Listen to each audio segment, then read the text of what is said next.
بسم الله الرحمن الرحيم الحمد لله رب العالمين والصلاة والسلام على أشرف الأنبياء والمرسلين محمد رسول الله صلى الله عليه وآله وسلم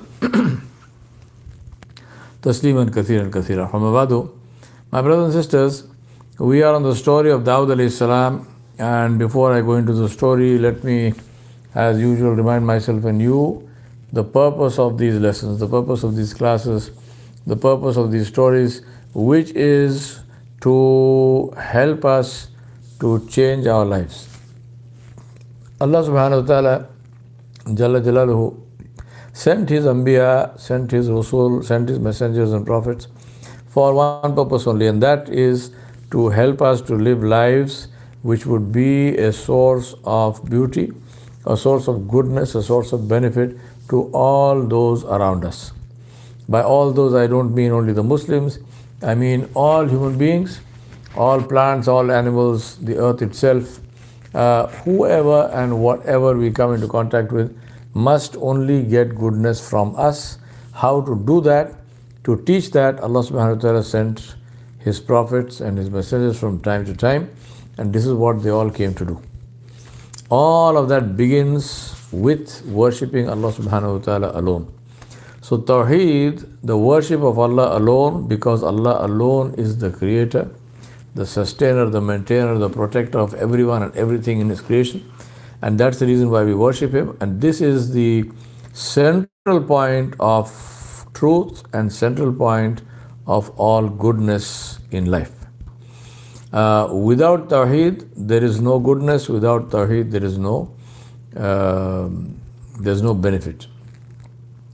Even though people involved may be doing things which are, which are good in the sense of, general good work and so on and so forth.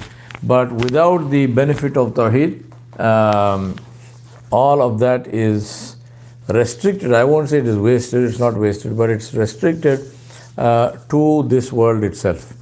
And it, in a way, gets also wasted, having said that, because if you are doing something without acknowledging the source of that, then in a way this is really lack of shukr. It is being ungrateful, and it is something which amounts to denying the value of what we got. So Allah subhanahu wa ta'ala is the one who enables us to do good.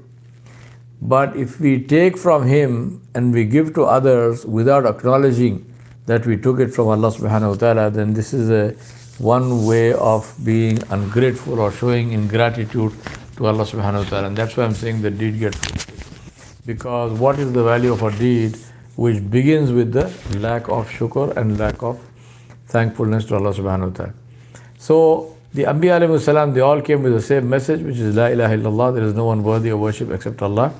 And each one of them came in his time to correct whatever was the predominant evil of their time. Now this obviously differed from time to time. So different Anbiya alayhi salam came and addressed different things. And where they were given miracles, these miracles also related to their time and place, and with respect to what was the prevalent problem in that time and in that place. Musa alayhi salam, for example, in his time, the Egyptians were famous for their magicians and for the magic, and the rulers, the kings of Egypt, the pharaohs, they used to use the magicians as a way of sort of hypnotizing people, of overcoming their minds, of mind steering, of controlling, mind control. They did that by means of these magicians and their magic, and they were very, very good at it. They were probably the best the world has ever seen. Allah knows best. So Allah subhanahu wa ta'ala sent Musa alayhi salam with the miracle of his staff turning into a snake. And that miracle was so powerful that the first people to bring faith on Musa alayhi salam, the first people to leave their shirk and to leave their polytheism and to leave their magic and to accept Islam were the same magicians who Pharaoh had arrayed before Musa alayhi salam as his opposition. So he arrayed all the magicians there as to oppose Musa alayhi salam and to defeat him, and instead they all became Muslim because of that power of that of the miracle with Musa alayhi salam. It was not magic, but the miracle which was in the form of what looked like a magician's trick. But then the beauty of it is that the magicians were the first people to recognize that, because they were the experts in their field. They were the first people to recognize that this is not magic, because they were the experts in their field. And so they said, well, if it is magic, then we know what magic looks like. This is not magic. This is something else. And therefore, this is the truth. And Musa alayhi salam is the prophet and the messenger of Allah subhanahu wa ta'ala, is one of the greatest of them. And now Isa alayhi salam was sent. In his time it was something else. It was medicine. It was people being cured from diseases. So Isa alayhi salam was sent to cure and was given the magic, the power and the miracle of curing diseases which were considered to be incurable. For example, leprosy. For example, congenital blindness, somebody who is born blind. Isa alayhi salam was able to cure them. And the top of it, the absolute pinnacle of it, was that Isa alayhi salam, by the will of Allah subhanahu wa ta'ala, raised the dead. So this is something, beyond medicine. Once you're dead, you're dead. But in the case of Isa alayhi salam, in the case of the specific instances, one is where he would make a bird out of clay, and he would, with the power of Allah subhanahu wa ta'ala, with the will of Allah subhanahu wa ta'ala, he would blow into that bird, and this bird would come alive and fly away. And the other one was to raise somebody who was dead. In the case of Rasulullah sallallahu alaihi wasallam, Allah subhanahu wa ta'ala sent him, as I told you, the miracles of the Anbiya alayhimus salam referred to their time and place. Whoever got a miracle according to the dictates and the need of the time and place. But with Rasulullah sallallahu alaihi wasallam, because his mission was universal, and because his mission didn't have a time span, it was for all time. Therefore, Allah subhanahu wa ta'ala gave him a miracle which spans the centuries, and that is the Kalam of Allah, the Quran al-Kareem. This is the biggest miracle of Rasulullah sallallahu alaihi wasallam, and this is not restricted, even though it is in the Arabic language and it came to the Arabs, but it is not restricted to them. It spans the centuries. It's for all time and all places. Now there again, just like the people who recognized the miracle of Musa alayhi salam and recognized that this is not magic, that this is the truth, were the magicians who were the initially, to start with, his greatest opponents, but also they were the experts in the field. And the expert in the field can recognize and differentiate between the real stuff and a fake. So also it happened with Rasulullah sallallahu alaihi wasallam. It was the linguists of the Arabs, it was the poets of the Arabs, right, who recognized that this was not poetry, that this is not something which is written by a human being. It is not something the creator of which is a human being, and they recognized it, and they said that this is something which can come only from Allah. This is not the word of a man. It is not even the word of Rasulullah sallallahu alaihi wasallam. Think about that. It's not been saying it's not a word of a man. It is not even the word of the Prophet sallallahu alaihi wasallam. It is the word of his Rabb, of our Rabb, of Allah subhanahu wa ta'ala jalla jalaluhu. So my brothers and sisters, this is what Allah subhanahu wa ta'ala sent the different Anbiya, He sent the different Rasul, the different prophets, the different messengers, to give us a methodology of how to live our lives. So in this context, we have these lessons of the lives, lessons from the lives of the Anbiya alayhi salam, and we are doing the life of Dawud alayhi salam. Today, inshallah, maybe this is the last. We will complete that story today, inshallah. Now with Dawud alayhi salam, Allah subhanahu wa ta'ala told us that He gave him a kingdom which was strong. He made his kingdom strong, and He gave him al-hikmah, He gave him prophethood, and He gave him sound judgment in speech and in decision making. Allah subhanahu wa ta'ala said, أعوذ بالله من الشيطان الرجيم وشددنا ملكه وآتيناه الحكمة وفصل الخطاب. Allah said, we made His kingdom strong and gave him al-hikmah, which is prophethood, as well as wisdom and sound judgment in speech and in decision making. Dawud alayhi salam, along with his son Sulaiman alayhi salam, were the only two kings among the Anbiya alayhi salam. Otherwise, all the other Anbiya, none of them were kings. They were all people who were poor from simple circumstances. And this is the hikmat of Allah subhanahu wa ta'ala. But in this case of these two, Dawud alayhi salam and Sulaiman alayhi salam, Allah subhanahu wa ta'ala sent nubuwwat to people who were kings, or He made the Anbiya into kings, and gave them a strong kingdom. And the kingdom of Bani Israel during the period of Dawud and Sulaiman alayhi salam was their golden period. It was the golden age of Bani Israel, and the two people responsible for that were Dawud alayhi salam and Sulaiman alayhi salam. Now Dawud alayhi salam, Allah subhanahu wa ta'ala put him through this, through the training, so to speak, and this is what Allah subhanahu wa ta'ala did with all the Anbiya alayhi salam, test after test after test, which increases them in their iman, makes it stronger, gives them wisdom, gives them the ability to deal with adverse situations, to deal with adverse circumstances, and so on. Now Dawud alayhi salam also went through the same stage. This is how we learn, through our experience in life as well. As you know, the Sahaba went through test after test in the school of Rasulullah sallallahu alaihi wasallam, and then emerged such that in any situation they would not fail.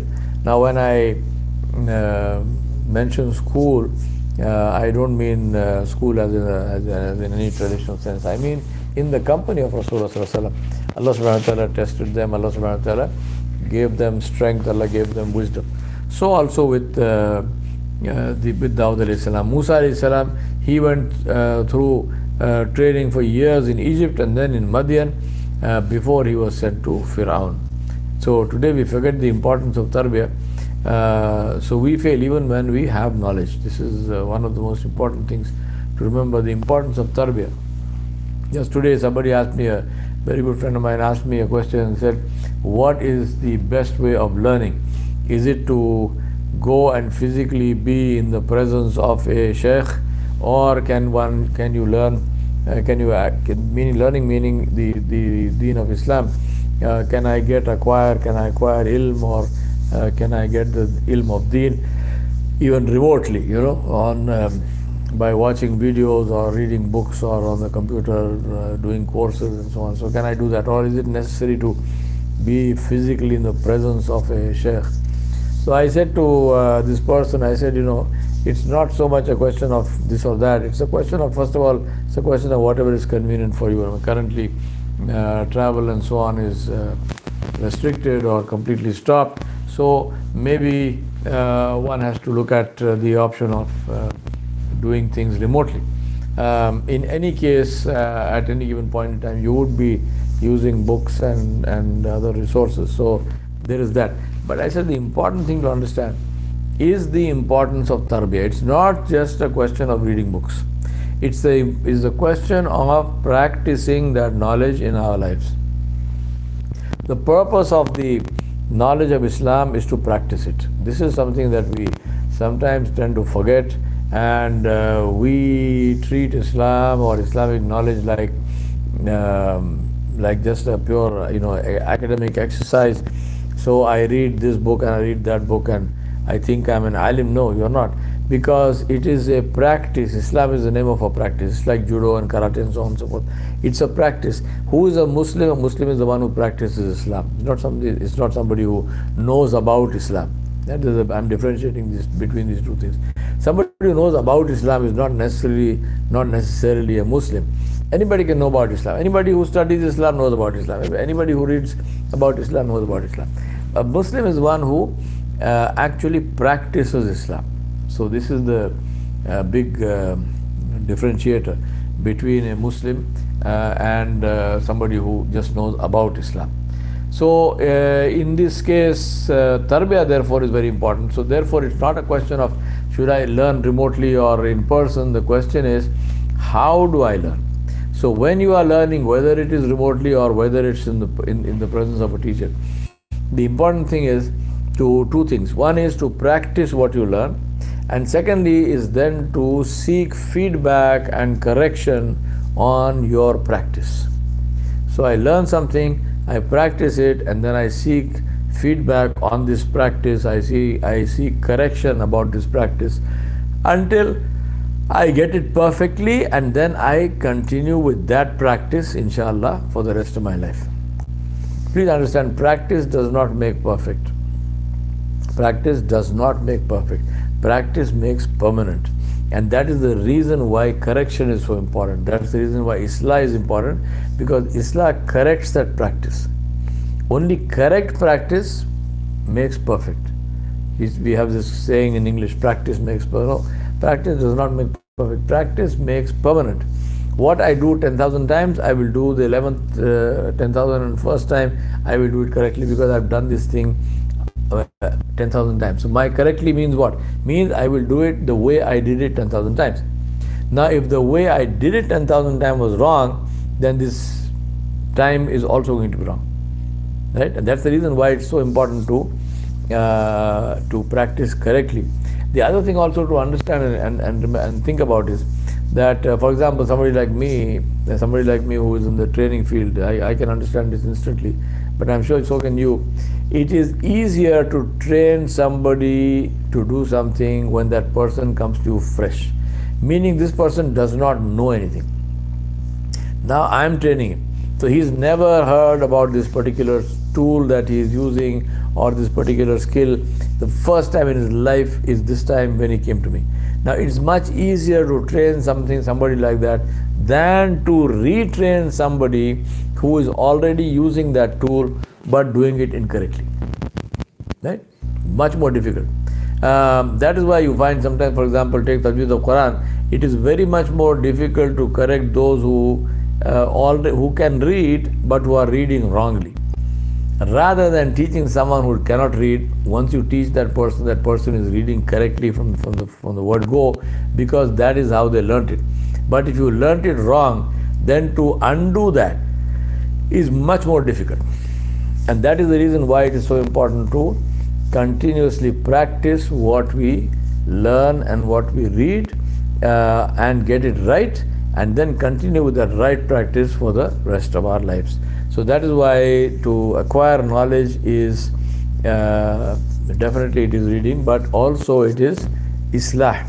It is the correction that you can get from your teacher, or in some cases just straightforward feedback from others, and so on and so forth. Allah subhanahu wa ta'ala put Rasulullah sallallahu alaihi wasallam through all kinds of tests, through 40 years of training before he gave him nubuwwat.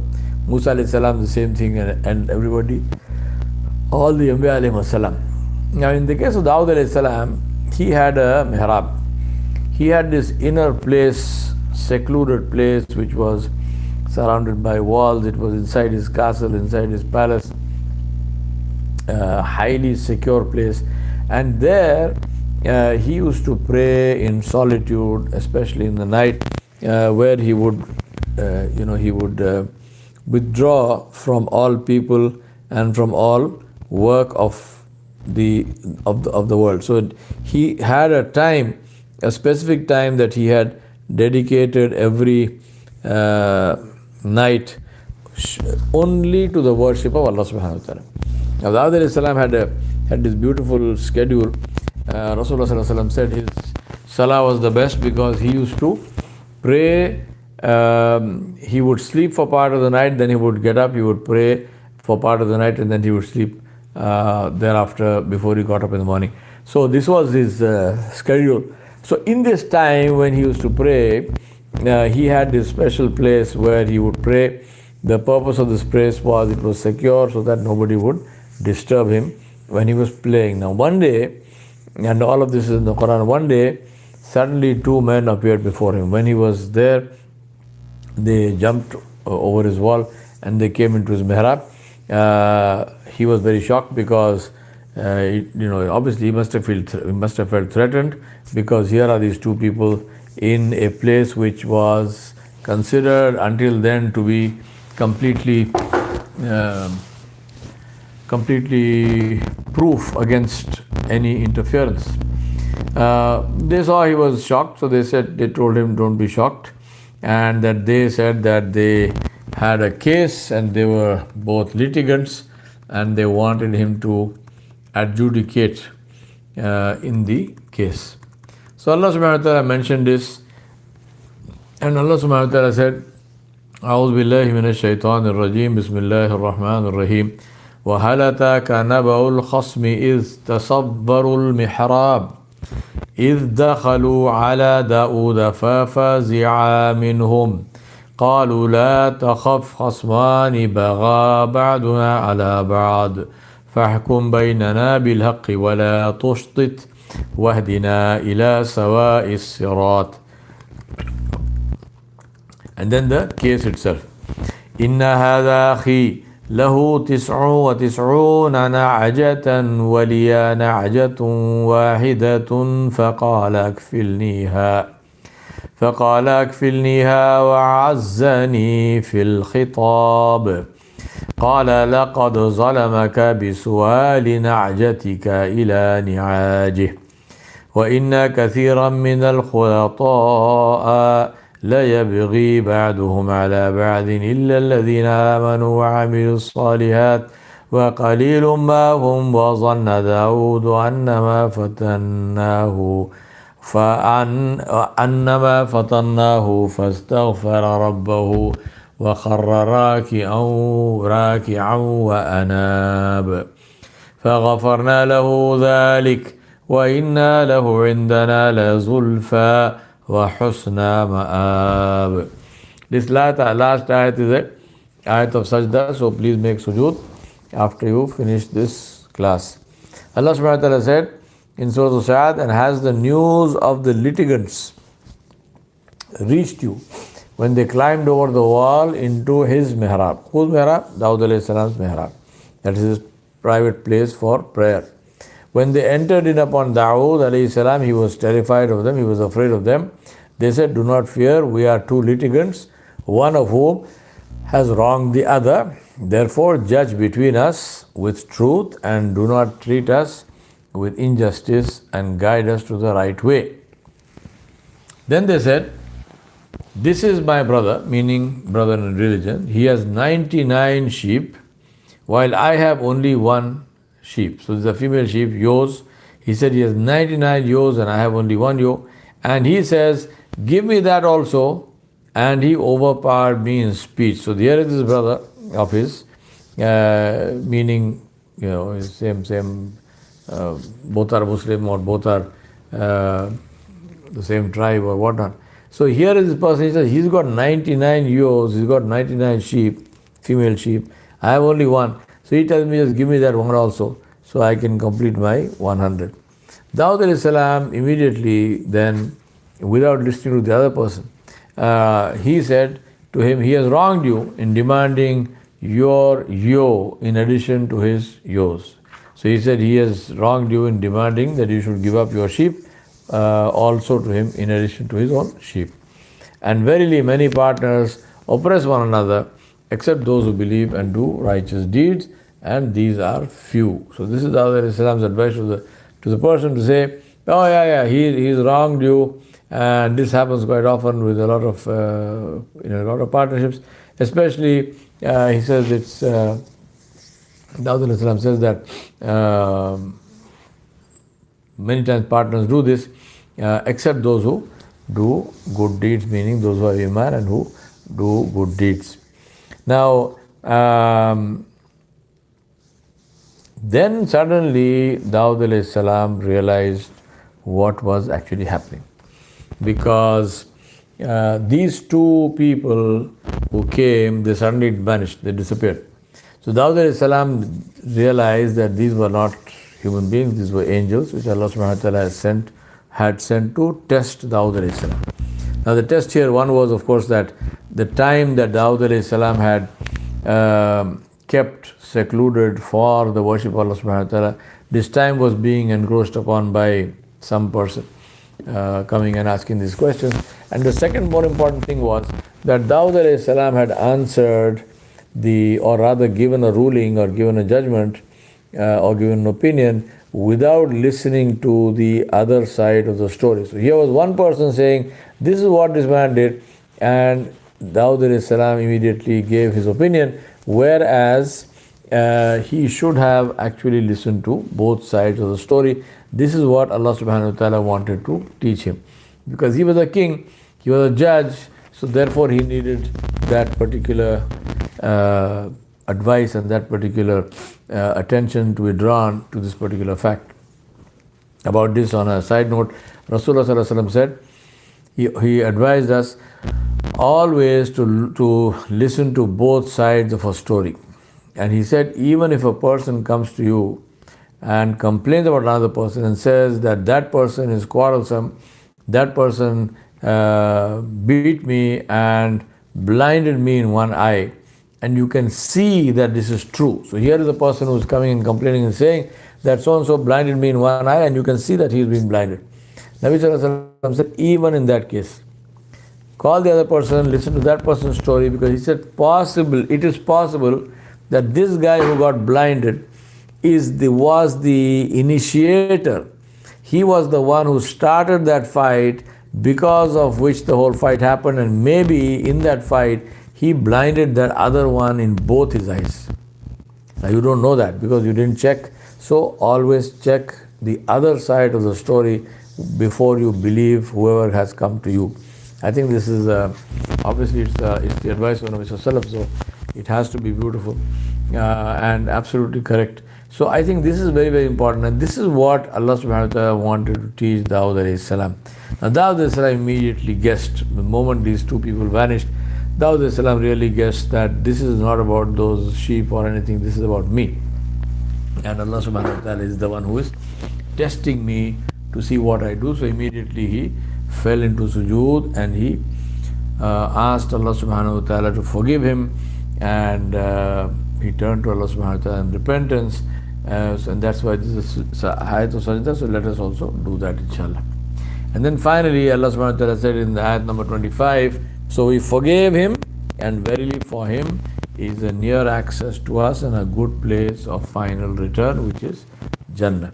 So Allah subhanahu wa ta'ala forgave Dawud alayhi salam, and he promised him Jannah. Now this is a very important thing for us to keep in mind and remember. One is the lesson itself. Is a lesson itself in terms of dealings and how we should treat one another. I'll come to that in a minute also. But also this is a very important lesson in terms of the importance of listening to both sides of the story. Dawud alayhi salam said that most of the time partners try to outsmart each other, except those who believe and do good deeds. This is a warning to have clear agreements in partnerships. إِذَا تَدَيَنْتُمْ. The men heard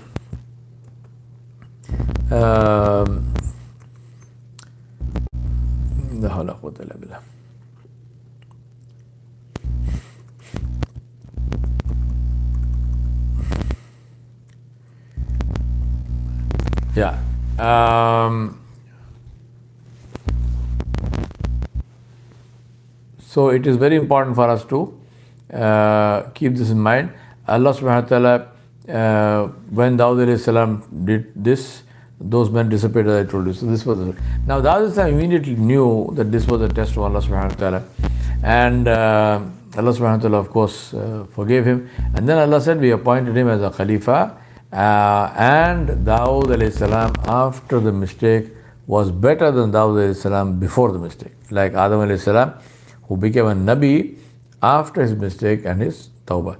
So this also is a reminder to us of the importance of istighfar, of the importance of tawbah, that we must continuously keep making it all the time, and we should not just think that once we've done it, it's enough. No, continue to do that. And this is a great means of great khair in our lives. A person who does tawbah, istighfar constantly and frequently is a person who is generally either free from sin because he is continuously doing istighfar and so on, so Allah subhanahu wa ta'ala forgives him, and or this person has a strong relationship with Allah subhanahu wa ta'ala, because Allah subhanahu wa ta'ala promised to help those who continuously make istighfar and tawbah, try to change their lives and make them obedient to Allah subhanahu wa ta'ala. Then Allah subhanahu wa ta'ala said, Ya Dawood, inna ja'alnaka khalifatan fil ardi fahkum bayna an-nasi bil haqq ولا تتبع الهوى فيضلك عن سبيل الله إن الذين يضلون عن سبيل الله لهم عذاب شديد بما نسوا يوم الحساب. And Allah said, O Dawood, verily we have placed you as a Khalifa, as a successor on earth. So judge between men in truth, judge between the people with justice, and do not follow your own desire, for it will mislead you from the path of Allah subhanahu wa ta'ala. Verily those who wander astray from the path of Allah subhanahu wa ta'ala shall have a severe punishment because they forgot the day of judgment. Ask Allah subhanahu wa ta'ala to help us to remember the day of judgment. Today, may Allah protect us. We all seem to live lives as if we will live forever. And this is one of the big benefits of the coronavirus, which came to remind us that we do not live forever, that one day we will go to meet Allah subhanahu wa ta'ala. My brothers and sisters, justice is in the heart of the judge. Remember this, because today we have a combination of corrupt laws and corrupt judges. But even if the law is right, and we see this in many times, the law is there, but the implementation doesn't happen, the enforcement doesn't happen, judges are corrupt, so the law is not applied, judges are not given, just correct judgments are not given. That's why it is very, very important for us to focus on this. Now today the tragedy is that Sharia is applied selectively, mostly only the criminal law. But we allow much more serious crimes like interest-based banking, smoking, alcohol, gambling. All of this is permitted because they pay money to the government. All these are taxpayers, so they are allowed to do what they want to do. But this is wrong, this is against Islam. Because justice must be applied to everyone and to apply the law of Allah equally. Also in Islam, there is no concept of allowing something which is intrinsically harmful because it pays you money, because it pays taxes. So for example, we have this very peculiar situation today. For example, with cigarettes, they come with a warning on the packet saying Surgeon General's advice, this leads to cancer, whatnot. Nowadays they are printing quite horrible looking images of cancers. Doesn't make any sense. Here you as a government are saying this thing is harmful. Then why are you allowing it to be sold? Why are you allowing its manufacture? So this is the dichotomy of our modern day so-called society, where we even permit evil and knowing it is evil just because there is money involved, just because it yields some kind of revenue. This is utterly shameless, utterly shameful. So also with alcohol. Alcohol is a drug. Alcoholics have their entire lives ruined. They ruin the lives of other people because their families are broken down and all that, all because of alcohol. But we will not ban alcohol because we find that alcohol companies pay taxes to the government. So this is not in favor. Islam is not in favor of this. Islam does not permit this. In Islam, things like alcohol, cigarettes, everything would be banned. So also interest-based banking. We know what interest-based banking does, how it destroys the environment, how it destroys well-being, how it generates poverty. Poverty is created, believe me, it is self-created by the bankers of the world.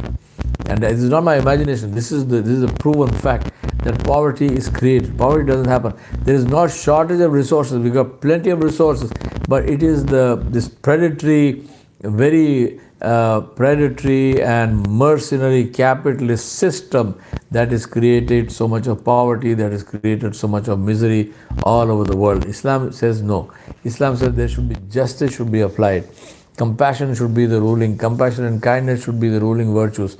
And wealth must be distributed among all the people. I'm not saying give everyone exactly $10. I'm saying that somebody in need must be taken care of. They must not be just left to do whatever they wanted, to fend for themselves in any way that they want. Sayyidina Umar ibn al-Khattab, one day he was walking in Medina. He met a very elderly old Jew who was standing by the side of the road begging. So he asked him, he said, why are you begging? He said, what to do? I can't work anymore. My children are not there to take care of me. So I have to eat something. Sayyidina Umar got very angry. He got very angry with his own people. He called them. He said, take this man, give him a pension every month from the Baitul Mal, from the treasury of the state, give him a house, take care of him, ensure that he lives a comfortable life till the end of his days. He didn't say convert him to Islam. He didn't say put a knife to his throat. No. He said do this because he said this man is a citizen in our country and he has paid his taxes and so on and so forth. While he could work, he was paying all this. Now he can't work and how can we abandon him? He said we will be questioned. Allah will question Umar. Allah will question me about every single person. Remember, this person was a Jew. He was not a Muslim. Yet, Sayyidina Umar justice was that anyone who lives in the Muslim state is our citizen and therefore is entitled to equal rights. And this is the system of Islam. So, if you take Abu Bakr Siddiq, he established the Khilafah, he fought the Murtadeen, and he made the Khilafah firm and strong. Sayyidina Umar inherited a stable Khilafah. So he created systems. He created the Diwan, the treasury, to run the government, to pay salaries. He made paved roads. He brought in land reforms, division of land between people.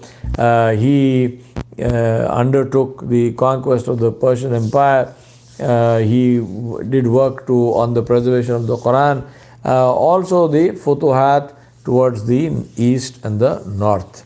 Sayyidina Ali radiallahu anhu devoted his time to solving the problems arising out of Sayyidina Osman radiallahu anhu's assassination. Muawiyah bin Abi Sufyan, he established the navy as the Muslims needed to go north to face the Roman Empire. All these were examples of establishment of the Sharia.